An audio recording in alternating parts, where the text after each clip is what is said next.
दुलारी भारतीय सिनेमा की जानी-मानी अभिनेत्री थीं, जिन्हें आमतौर दर्शक एक सीधी-सादी और गरीब फिल्मी मां के तौर पर जानते हैं। दुलारी ने भी शुरुआती कुछ फिल्में बतौर हीरोइन और साइड हीरोइन की थी और आना मेरी जान, संडे के संडे और जवानी की रेल चली जाए जैसे जबरदस्त हिट गाने भी दुलारी पर ही फिल्माए गए थे। अभिनेत्री दुलारी का जन्म 18 अप्रैल सन 1928 को नागपुर, महाराष्ट्र में हुआ था।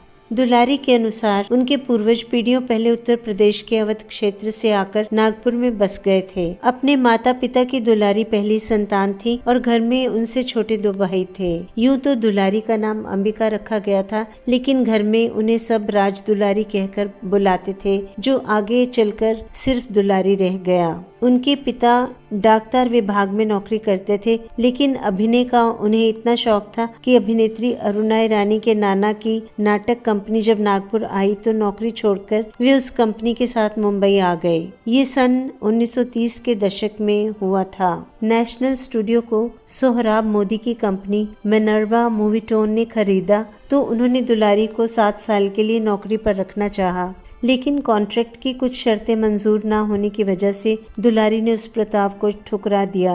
बॉम्बे टॉकीज की फिल्म हमारी बात में उन्होंने हीरो जयराज की छोटी बहन की भूमिका की, तो अमर पिक्चर्स की आदाब अर्ज में वे बतौर सहनायिका नजर आईं, जिसमें उनके हीरो गायक मुकेश थे। ये दोनों ही फिल्में साल 1943 में बनी थी।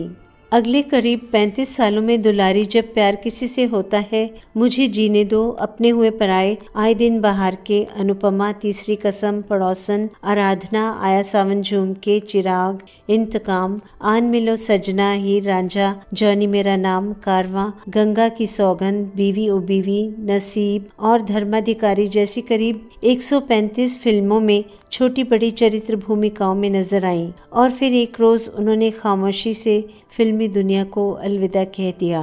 बढ़ती उम्र के साथ बिगड़ती सेहत का असर उनके काम पर पड़ने लगा था। साल 1989 में बनी फिल्म सूर्या के एक सीन में उन्हें जूनियर आर्टिस्ट की भीड़ में दौड़ना था।